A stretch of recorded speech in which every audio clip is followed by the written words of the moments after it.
Assalamualaikum warahmatullahi wabarakatuh. Anak-anakku kelas 7 tersayang. Bagaimana kabar kalian? Semoga kalian sehat walafiat, tidak kurang suatu apapun, serta tetap dalam lindungannya. Anak-anakku kelas 7, pada pertemuan kali ini Pak Guru akan menyampaikan dan kalian akan belajar perkembangan tubuh remaja yang meliputi hakikat pertumbuhan, perkembangan, faktor-faktor yang mempengaruhi perubahan fisik sekunder, dan faktor-faktor yang mempengaruhi perubahan mental.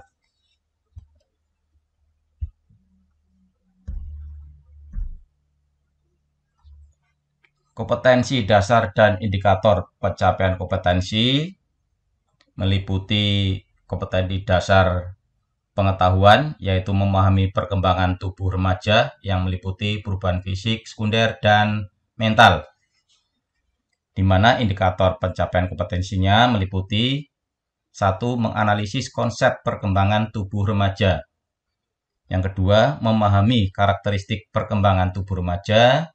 Yang ketiga, menganalisis jenis-jenis perkembangan tubuh remaja. Dan yang keempat, menganalisis prosedur perkembangan tubuh remaja. Kemudian untuk kompetensi dasar keterampilannya, yaitu memaparkan perkembangan tubuh remaja yang meliputi perubahan fisik sekunder dan mental. Di sini ada dua, yaitu menyusun konsep perkembangan tubuh remaja dan mempresentasikan perkembangan tubuh remaja. Pemetaan kompetensinya yaitu menganalisis perkembangan tubuh remaja yang meliputi memahami karakteristik perkembangan tubuh remaja, menganalisis jenis-jenis perkembangan tubuh remaja, menganalisis prosedur perkembangan tubuh remaja. Untuk selanjutnya, dari ketiganya, pemetaan kompetensinya yaitu menyusun konsep perkembangan tubuh remaja, yang pada akhirnya memiliki kompetensi mempresentasikan perkembangan tubuh remaja. Tujuan pembelajarannya: 1. Mengidentifikasi hakikat pertumbuhan, perkembangan, faktor-faktor yang mempengaruhi perubahan fisik sekunder, faktor-faktor yang mempengaruhi perubahan mental, dengan mempelajari buku teks pelajaran dan diskusi. Yang kedua, menjelaskan hakikat pertumbuhan, perkembangan, faktor-faktor yang mempengaruhi perubahan fisik sekunder, faktor-faktor yang mempengaruhi perubahan mental, dengan mempelajari buku teks pelajaran dan diskusi. Dan yang ketiga, mempresentasikan cara menerapkan hakikat pertumbuhan, perkembangan, faktor-faktor yang mempengaruhi perubahan fisik sekunder, dan faktor-faktor yang mempengaruhi perubahan mental. A. Perkembangan jasmani. Sejak lahir, jasmani seseorang terus berkembang, baik dalam bentuk badan dan ukuran-ukuran badannya, maupun dalam daya kerjanya. Pertumbuhan dan perkembangan ini berjalan terus sampai seseorang menjadi dewasa, ialah pada umur sekitar 25 tahun. Akan tetapi, perkembangan jiwa seseorang, di antaranya perkembangan kecerdasan seseorang, tidak berhenti dalam umur 25 tahun. Sebab perkembangan jiwa atau kecerdasan seseorang masih mungkin dapat berlangsung terus sesuai dengan kemampuan masing-masing. Pertumbuhan jasmani dan pertumbuhan kecerdasan seseorang dipengaruhi oleh beberapa faktor atau keadaan, seperti berikut ini. 1. Faktor keturunan. Artinya, bila orang tuanya besar-besar, mungkin sekali anak-anaknya juga besar-besar. Kalau orang tuanya tinggi, anaknya juga tinggi. Kalau orang tuanya pandai, anaknya juga cerdas. Walaupun menurut hukum keturunan, yaitu hukum genetika, tidak selalu dapat demikian halnya. 2. Faktor pembawaan. Artinya, perkembangan seseorang sudah ditentukan pula oleh keadaannya selama di dalam kandungan.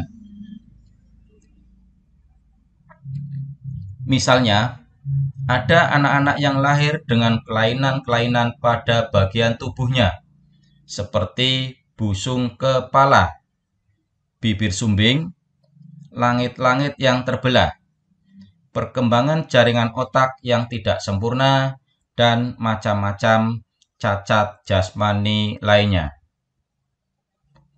Yang ketiga, faktor luar. Faktor luar ini penting sekali diperhatikan.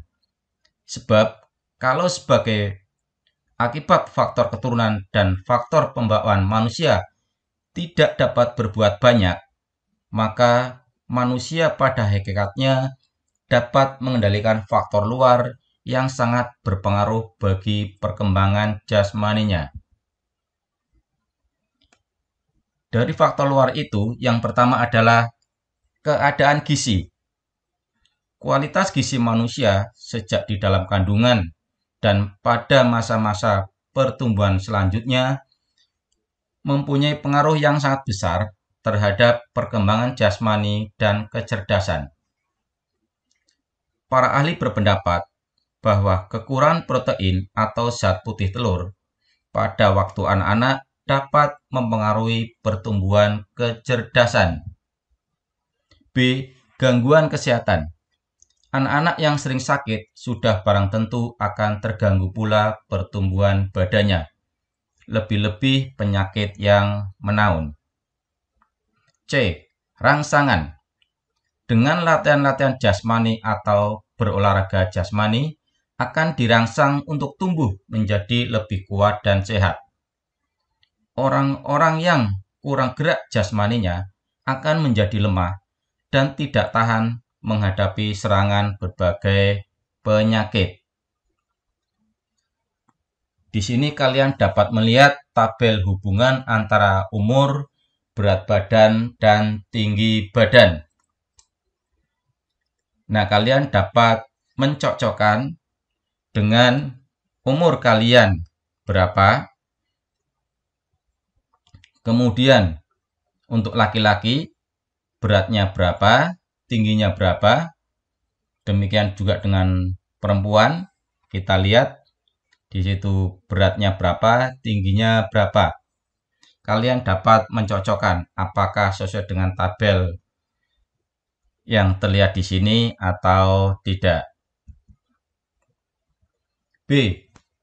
Pertumbuhan, perkembangan, kebutuhan, serta faktor-faktor yang mempengaruhi anak usia sekolah.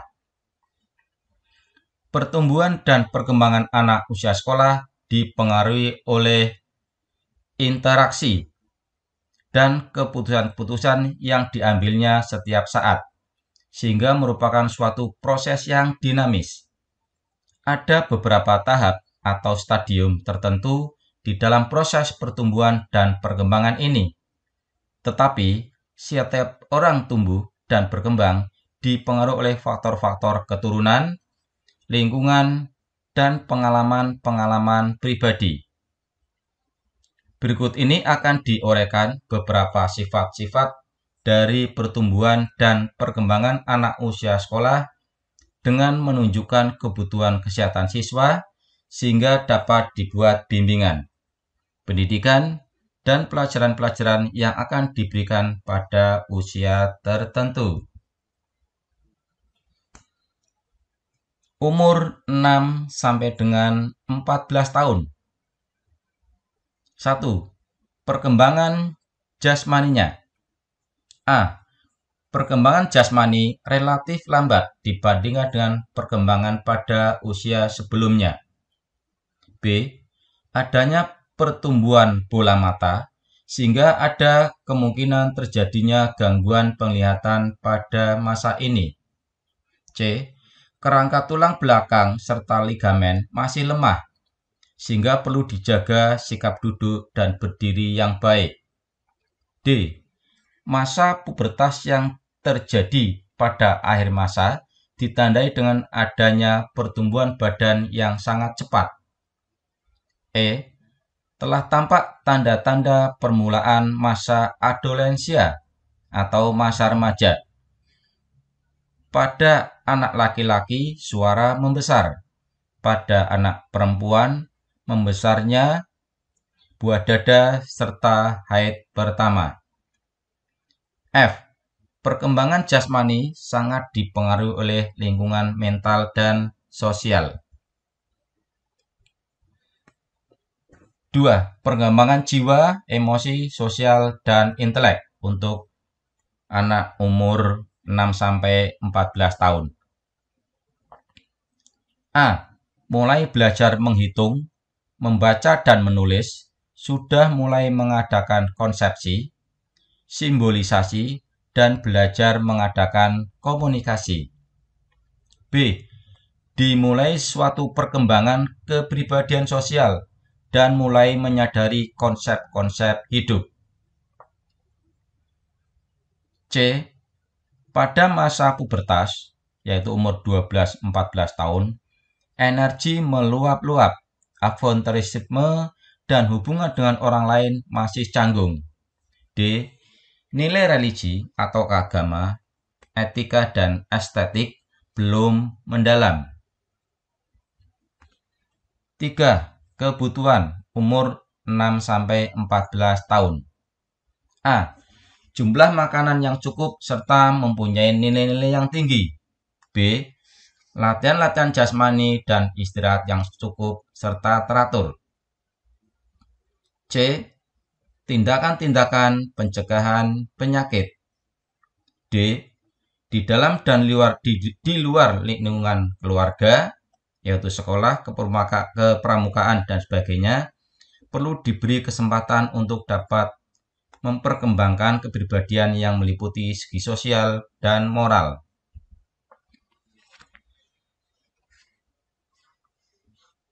Masih di umur 6 sampai dengan 14 tahun, yaitu yang keempat, faktor-faktor yang mempengaruhi. A. Masalah gizi yang antara lain disebabkan oleh faktor emosional. B. Penyakit. C. Masalah gizi berupa antara lain malocclusion, crowding. D.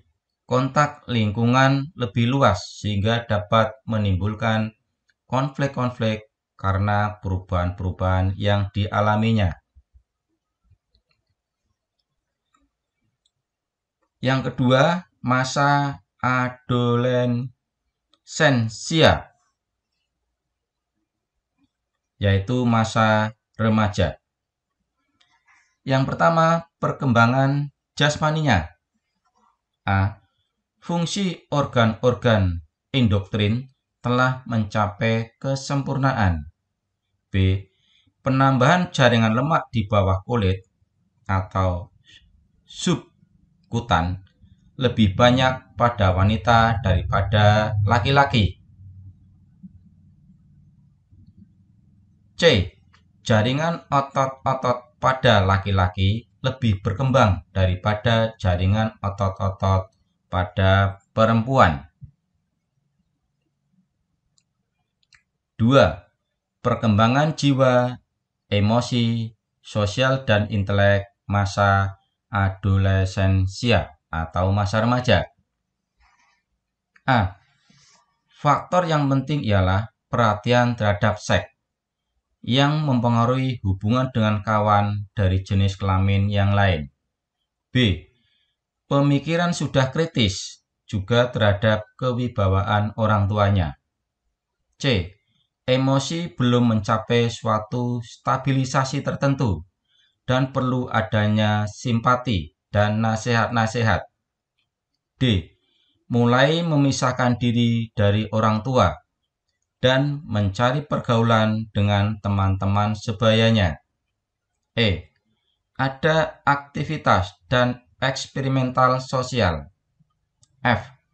Melalui proses identifikasi dan imitasi, dibangkitkan dan dikembangkan cita-cita muluk dan aspirasi-aspirasi yang tinggi. Perlu adanya identification figur yang baik. 3. Kebutuhan masa remaja. A.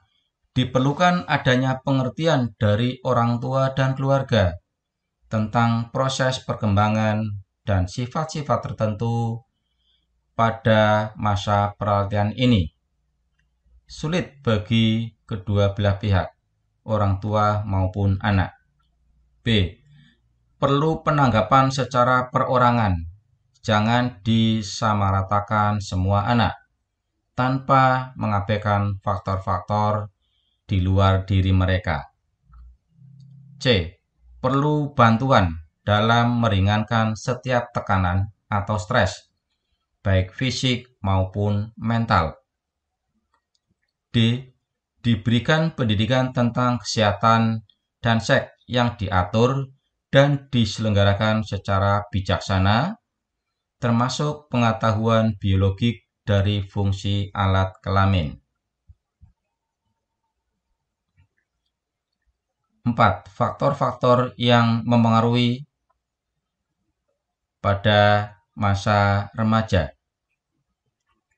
A. Kurang pengertian, pengetahuan, serta perhatian tentang kesehatan dapat menimbulkan bermacam-macam penyakit, cedera akibat kecelakaan, anemia, penyakit kulit, TBC, kekurangan gizi, obesitas, problem-problem psikologi, problem-problem seks, dan lain-lain. B. Adaptasi sosial yang tidak berhasil menimbulkan bermacam-macam tingkah laku dan perbuatan yang tidak baik, konflik, dan cara-cara kehidupan yang tidak harmonis dalam keluarga, lambat laun dapat menimbulkan gangguan mental, neurosis, psikosis, narkotika, dan lain-lain. C. Kehidupan spiritual yang baru berkembang dapat berubah-ubah menurut situasi, kondisi, dan waktu, serta dapat menimbulkan penyelewengan atau tindakan ekstrim. 5. Usaha-usaha yang perlu dikerjakan untuk memenuhi kebutuhan masa remaja. A. Pendidikan kesehatan termasuk di dalamnya tentang perkawinan dan kehidupan keluarga. B. Memelihara kesehatan termasuk pencegahan penyakit. C. Bimbingan dalam belajar dan aktivitas ekstrakurikuler. D. Pendidikan keterampilan. E. Usaha bimbingan dan nasihat bagi pelajar. F. Olahraga kesehatan. G. Pendidikan tentang bahaya-bahaya lingkungan.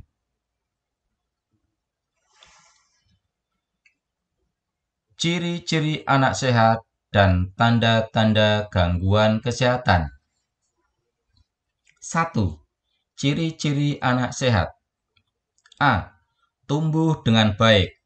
Dapat dilihat dari naiknya berat badan dan tinggi badan secara teratur dan proporsional. B. Tangkas, gesit, dan gembira. C. Mata bersih dan bersinar. D. Nafsu makan baik, pencernaan baik, bibir dan lidah segar, pernafasan tidak berbau. E. Senang melakukan olahraga dan menikmati masa istirahatnya secara teratur. F. Kulit dan rambut bersih dan tidak kering. G. Tidak mempunyai perasaan tertekan. dan mudah menyesuaikan diri dengan orang lain dan lingkungannya. H. Perkembangan jasmani dan rohani sesuai dengan tingkatan umur dan kelamin.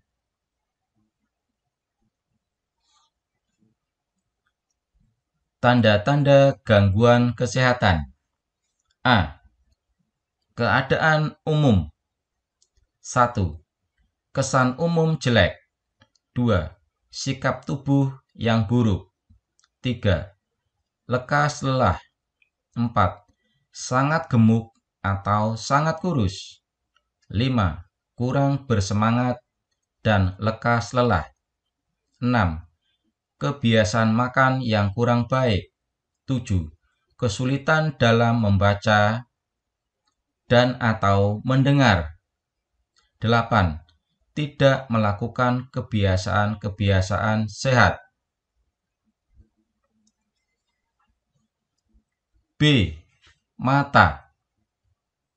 1. Sering mengedipkan atau mengusap mata. 2. Mata berair, banyak kotoran. 3. Peradangan mata. 4. Mata juling. 5. Mata melihat terlalu dekat atau terlalu jauh. C. Telinga. Tanda-tanda gangguan kesehatan pada telinga. 1. Berdengung-dengung. 2. Peka atau pendengaran berkurang. 3. Berair atau nanah. 4. Sering merasakan sakit di telinga. 5.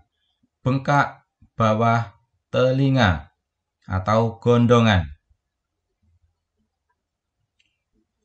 D. Tanda-tanda gangguan kesehatan pada hidung dan mulut. 1. Ingus meleleh, berdarah. 2. Sukar bernafas dari hidung. 3. Sering pilek. 4. Kerongkongan sakit. 5. Tonsil membesar. 6. Tidur dengan mulut terbuka. 7. Mulut berbau. 8. Gigi berlubang. 9. Gusi berdarah. Tanda-tanda gangguan kesehatan yang E pada tingkah laku. 1. Gelisah. 2. Gerakan-gerakan tak terkendali. 3. Sering bertengkar, tidak kooperatif. 4. Gangguan berbicara. 5. Sering ke kamar kecil. 6. Mencuri.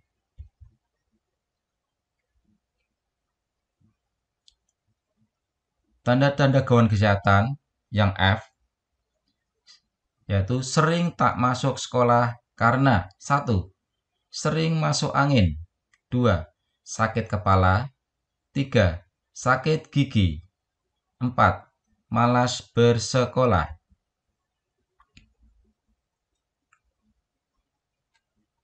Tanda gangguan kesehatan yaitu G. Tanda-tanda kurang gizi. 1. Timbangan berat badan terus menurun atau dalam jangka waktu tertentu tidak kunjung naik. 2. Mata cekung, lingkaran biru sekitar mata, kelopak atau selaput mata pucat. 3. Roman muka yang tegang atau lemah. 4. Otot lembek, lekas lelah, pucat. 5. Sikap badan yang memburuk. 6. Pemarah, sikap masa bodoh atau apatis. Berikutnya adalah bagaimana pemanfaatan waktu luang untuk kesehatan. Yang pertama, dengan gerak badan. Mens sana in corpore sano, artinya Dalam tubuh yang sehat terdapat jiwa yang sehat pula. Salah satu cara untuk menunjang tercapainya pepatah tersebut adalah dengan berolahraga. Gerak badan yang tepat dan teratur sangat berguna untuk kesegaran jasmani dan kesehatan tubuh. Untuk orang yang bekerja dengan pikiran dan sedikit menggerakkan tubuhnya akan mendapat gangguan penyakit tertentu. Oleh sebab itu, seharusnya kita melakukan olahraga di waktu senggang.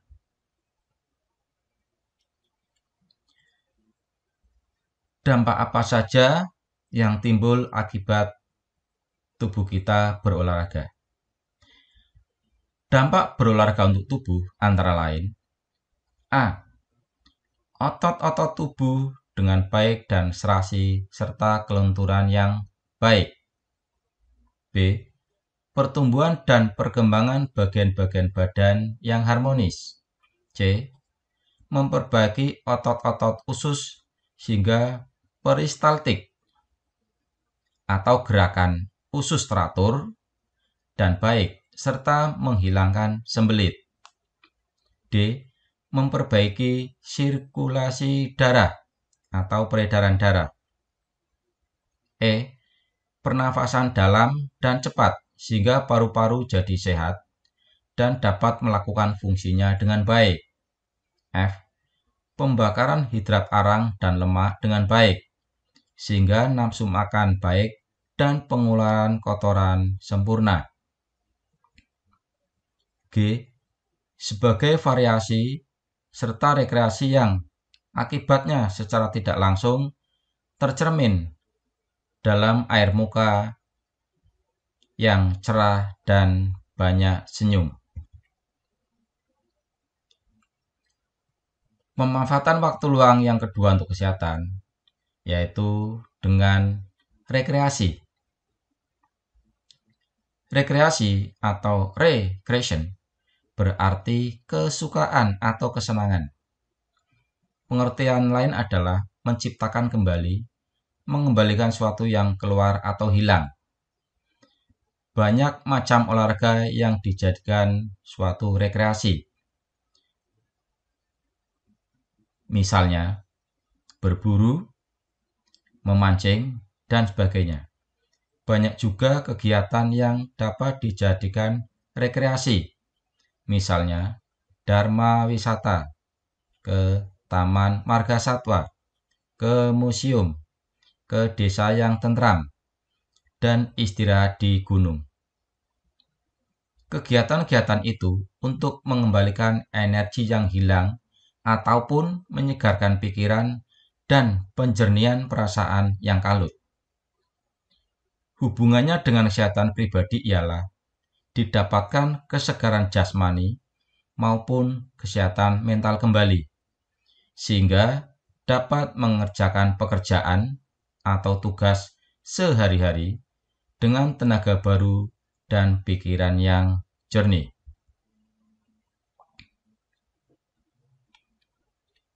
Pemanfaatan waktu luang yang ketiga untuk kesehatan yaitu istirahat. Istirahat tidak hanya mengurangi aktivitas otot, akan tetapi juga meringankan ketegangan pikiran dan menenteramkan rohani. Istirahat dapat dipenuhi dengan bermacam cara, misalnya mendengarkan radio, menonton televisi, mengobrol dengan teman, tidur-tiduran, melihat perlombaan, membaca buku bacaan atau majalah, dan lain sebagainya.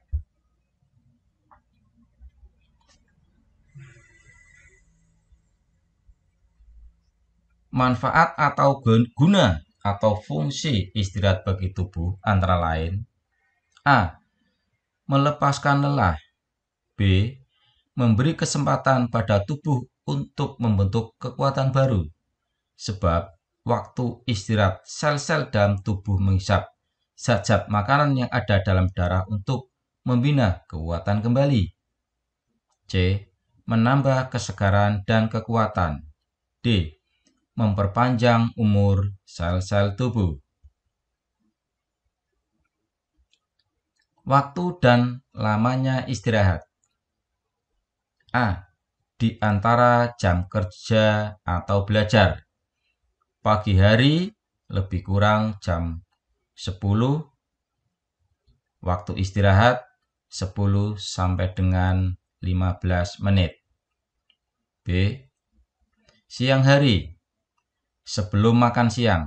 Waktu istirahat 15 sampai 20 menit. Kemudian sesudah makan, waktu istirahat 30 sampai 60 menit. C. Di sore hari sebelum makan 60 menit, sesudah makan 60 menit. D. Malam hari sebelum tidur selama 60 menit. E. Akibat kurang istirahat, yaitu terjadi kelelahan, sukar tidur, gampang terkena penyakit, makan kurang nafsu, sukar buang air besar, sakit otot-otot, dan gangguan kerja kelenjar tubuh. Pemanfaatan waktu luang untuk kesehatan yang keempat adalah tidur. Tidur sebaiknya pada malam hari, lamanya 6 jam. Tidur adalah cara yang paling baik untuk mendapatkan kesehatan. Bila kurang tidur, kesehatan tubuh kita dapat terganggu. Hanya sedikit orang yang dapat hidup dengan tidur yang kurang. Akibatnya, kurang tidur pada tubuh begitu terasa. Akan tetapi, lama-kelamaan akan semakin terasa akibatnya. Gejala-gejala umum dari kurang tidur antara lain: kelopak mata sayu, pucat, muka muram dan juga pucat, badan lemah, kurang kegairahan bekerja, dan lain-lain.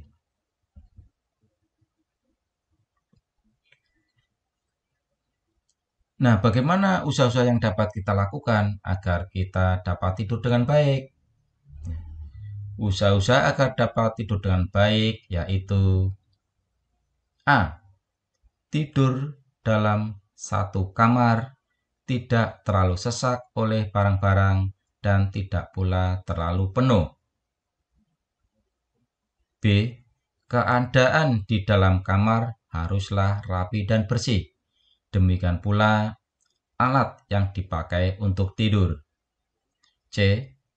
Perasaan yang tenang. Usahakanlah menghilangkan gangguan pikiran dan tidak gelisah. D. Ventilasi yang baik. Sebaiknya ventilasi silang. Bukan berarti jendela-jendela harus dibuka semuanya, tapi mengusahakan ventilasi yang baik. Yang terakhir, kamar tidak terlalu panas. Temperatur kamar tidak lebih dari 68 derajat Fahrenheit. Temperatur kamar yang baik antara 65 sampai dengan 68 derajat Fahrenheit. Hal ini juga tergantung dari temperatur luar, kering atau berangin.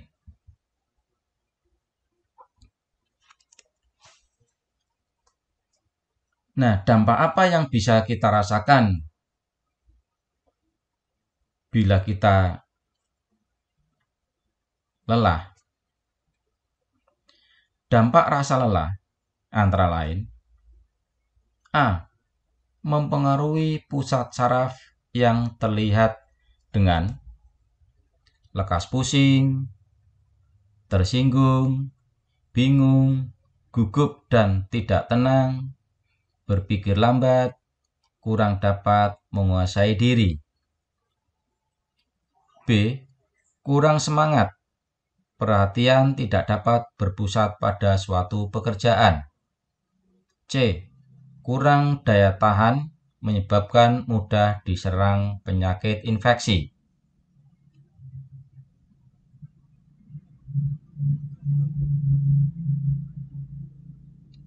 D. Pertimbangan kurang sempurna, sukar tidur, dan pusing. Macam-macam kelelahan. A. Lelah jasmani karena bekerja terlalu berat. B. Lelah rohani, banyak belajar tanpa istirahat, berbagai macam persoalan yang susah dipecahkan.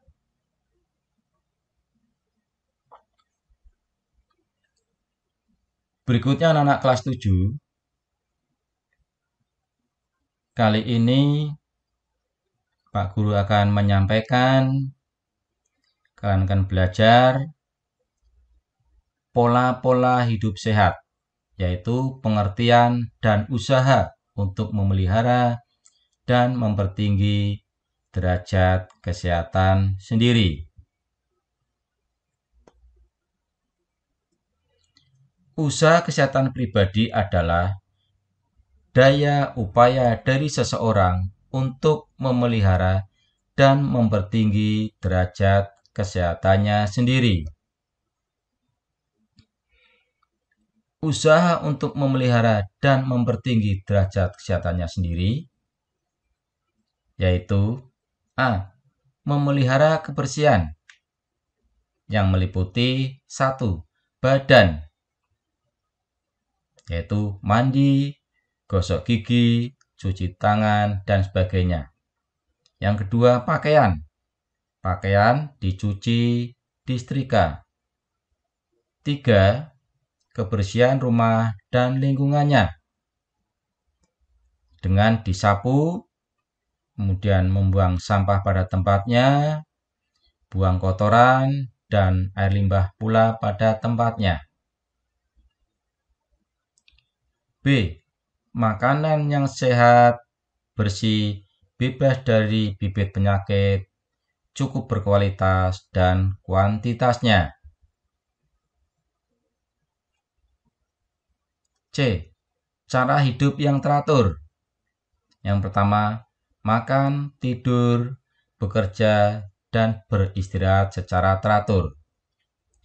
2. Rekreasi dan menikmati hiburan pada waktunya. D.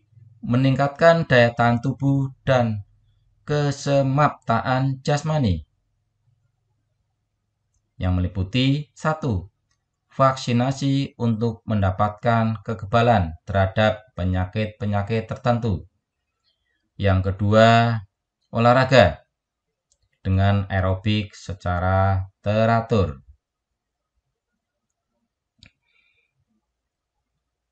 Usaha yang kelima yaitu E. Menghindari terjadinya penyakit. 1. Menghindari kontak dengan sumber penularan penyakit baik yang berasal dari penderita maupun sumber-sumber lainnya. 2. Menghindari pergaulan yang tidak baik. 3. Selalu berpikir dan berbuat baik. 4. Membiasakan diri untuk mematuhi aturan-aturan kesehatan. Setelah kalian mempelajari 2 materi tadi, ada tugas yang harus kalian kerjakan, yaitu yang pertama kaitannya dengan tugas kompetensi pengetahuan. 1. Jelaskan yang dimaksud dengan perkembangan dan pertumbuhan seseorang. 2. Tuliskan faktor-faktor yang mempengaruhi pertumbuhan jasmani dan pertumbuhan kecerdasan seseorang. 3. Tuliskan perkembangan jasmani pada masa remaja. 4. Tuliskan perkembangan jiwa, emosi, sosial, dan intelek pada masa remaja. 5. Tuliskan kebutuhan yang diperlukan pada masa remaja. 6. Tuliskan faktor-faktor yang mempengaruhi pada masa remaja. 7. Tuliskan usaha-usaha yang perlu dikerjakan untuk memenuhi kebutuhan. 8. Tuliskan ciri-ciri anak sehat. 9. Tuliskan tanda-tanda gangguan kesehatan pada anak-anak. 10. Jelaskan makna dari mens sana in corpore sano. Berikutnya, tugas yang kedua, yaitu tugas kompetensi keterampilan. Ya, kalian, Pak Guru, tugasi yaitu mempresentasikan cara menerapkan pertumbuhan dan perkembangan tubuh pada masa remaja. Unsur-unsur yang dinilai adalah kesempurnaan dalam mempresentasikan cara menerapkan pertumbuhan dan perkembangan tubuh pada masa remaja. Itu untuk penilaian proses.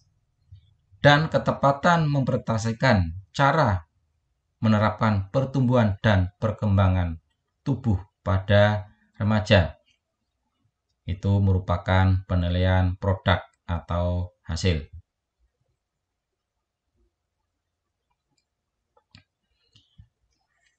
Demikian anak-anakku kelas 7, materi kaitannya dengan pertumbuhan dan perkembangan remaja. Ya. Harapannya kalian dapat mempelajari dengan baik sehingga kalian memiliki kompetensi pengetahuan maupun keterampilan kaitannya dengan pertumbuhan dan perkembangan remaja. Demikian yang Pak Guru sampaikan. Selamat belajar dan wassalamualaikum warahmatullahi wabarakatuh.